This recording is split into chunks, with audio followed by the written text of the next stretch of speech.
കേദാർനാഥ്. ക്ഷേത്രത്തിലേക്കുള്ള യാത്ര കഠിനമായിരുന്നു. എന്നാൽ ചിലവഴിച്ച ഓരോ ഊർജത്തിനും വിലയുണ്ട്. വാക്കുകൾക്ക് കാഴ്ചയെ വിവരിക്കാൻ കഴിയില്ല. പച്ചപ്പ് നിറഞ്ഞ പുൽമേടുകൾ മഞ്ഞുകൊണ്ട് നിറഞ്ഞിരിക്കുന്നു. എന്നെ അനുഗമിച്ചത് അസ്ഥികൾ തകർക്കുന്ന ശക്തിയോടെ പാറക്കെട്ടുകളിൽ പതിക്കുന്ന മന്ദാകിനി നദിയായിരുന്നു. ഒടുവിൽ 10 മണിക്കൂറും 15 മിനിറ്റും നീണ്ട ഒരു ഇതിഹാസ യാത്രയ്ക്ക് ശേഷം ഞാൻ കേദാർനാഥ് ക്ഷേത്രത്തിലെത്തി. നിങ്ങളൊരു ഭക്തനല്ലെങ്കിലും തീർച്ചയായും സന്ദർശിക്കേണ്ട ഒരു സ്ഥലമാണ് കേദാർനാഥ്. ഭൂമിയുടെ സ്വർഗം. അതല്ലാതെ കേദാർനാഥിനെ വർണ്ണിക്കാൻ വാക്കുകൾ മതിയാവില്ല.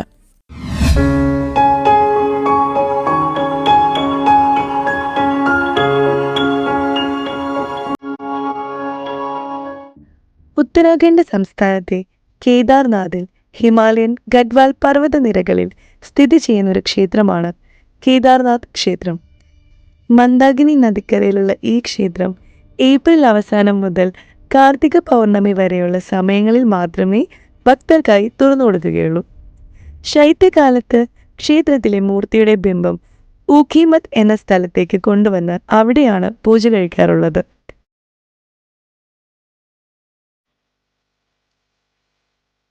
പണ്ട് മോക്ഷപ്രാപ്തിക്കായി പാണ്ഡവർ പരമശിവനെ തേടി കൈലാസത്തിലെത്തി. എന്നാൽ അദ്ദേഹം അവിടെ നിന്നും പാണ്ഡവർക്ക് ദർശനം അനുവാദം നൽകാതെ പോവുകയും ചെയ്തു. ഭഗവാനെ അന്വേഷിച്ച് യാത്ര തുടർന്ന പാണ്ഡവർ ഹിമാലയത്തിൽ മീഞ്ഞു നടക്കുന്ന ഗോക്കളുടെ കൂട്ടത്തെ കാണുവാനിടയായി. ഭഗവാൻ അതിൽ കാളയായി മറഞ്ഞിരിക്കുന്നുവെന്ന് മനസ്സിലാക്കുകയും ചെയ്തു. ഉടൻ ഭീമസേനൻ ഭീമാകാരനായി ഗോക്കൂട്ടത്തിന് മുകളിൽ നിലകൊള്ളുകയും ചെയ്തു. ആ സമയം ശിവഭഗവാൻ കാളയുടെ രൂപത്തോടുകൂടി ഭൂമിക്കടിയിലേക്ക് മറയാൻ ശ്രമിച്ചു. ഇത് മനസ്സിലാക്കിയ ഭീമസേനൻ കാളയെ പിടിച്ചു നിർത്താൻ ശ്രമിക്കുകയും അതിൻ്റെ മുതുകിലെ മുഴയിൽ പിടിച്ചു നിർത്തുകയും ചെയ്തു. ഭീമൻ തൊട്ടപ്പോൾ ആ ഭാഗം പാറയായി മാറി. പിന്നീട് പാണ്ഡവർ അവിടെ ഒരു ക്ഷേത്രം പണിതു. ഈ കഥയുമായി ബന്ധപ്പെട്ട് 5 ക്ഷേത്രങ്ങളാണുള്ളത്. പഞ്ചകേദാർ, കേദാർനാഥ്, മദ്മഹേശ്വർ, തുംഗനാഥ്, രുദ്രനാഥ്, കൽപേശ്വർ. കേദാർനാഥിൽ മുതുകും, മദ്മഹേശ്വറിൽ വയറും, തുംഗനാഥിൽ കൈകളും, രുദ്രനാഥിൽ മുഖവും, കൽപേശ്വറിൽ ജടയും ഇങ്ങനെയാണ് കാണപ്പെടുന്നത്. പിന്നെ നൂറ്റാണ്ടുകൾക്ക് ശേഷം ശങ്കരാചാര്യരാണ് ഈ ക്ഷേത്രം പുനർനിർമ്മിച്ചത്. ശങ്കരാചാര്യർ അന്നുണ്ടാക്കിയ നിയമവും വ്യവസ്ഥയുമാണ് ഇന്നും കേദാർനാഥ് പിന്തുടരുന്നത്.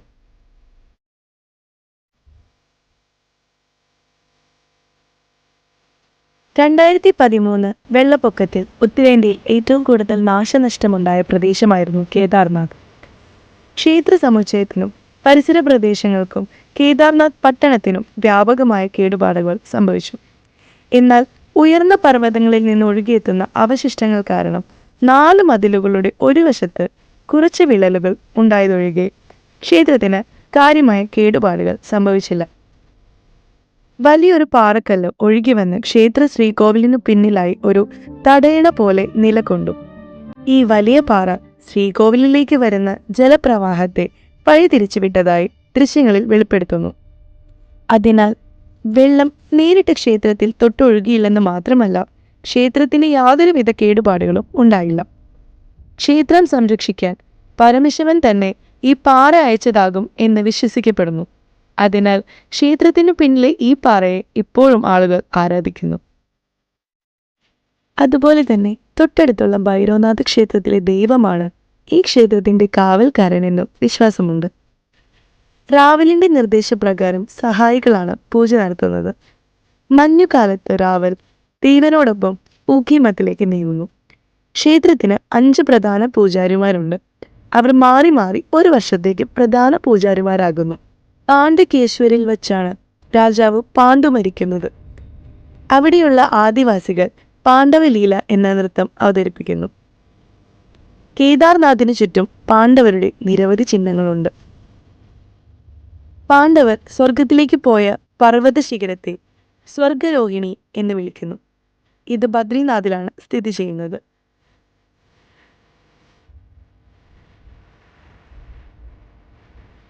അഖണ്ഡജ്യോതി എന്നും ഒരു വിസ്മയമാണ്.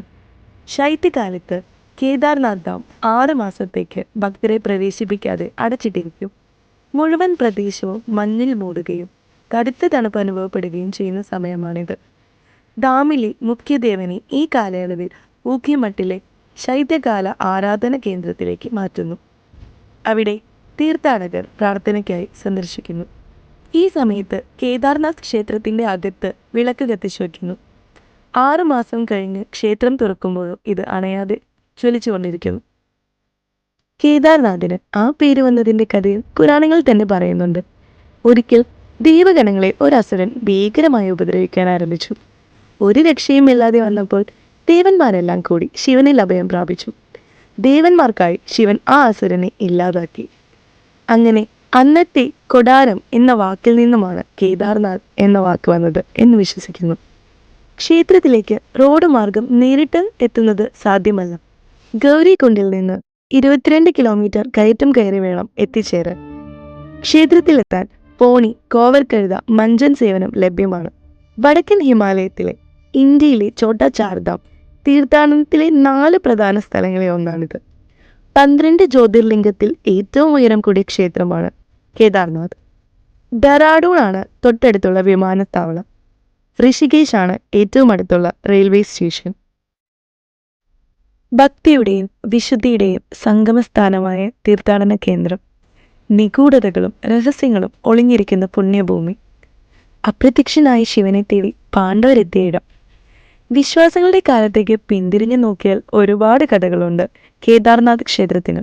ഹൈന്ദവ വിശ്വാസങ്ങളിലെ പുണ്യഭൂമിയായ ഹിമാലയത്തിൽ സ്ഥിതി ചെയ്യുന്ന കേദാർനാഥ് വിശ്വാസികളുടെ മാത്രമല്ല, സാഹസിക സഞ്ചാരികളുടെയും ഹിമാലയൻ യാത്രകൾ ഇഷ്ടപ്പെടുന്നവരുടെയും പ്രധാന കേന്ദ്രമാണ്.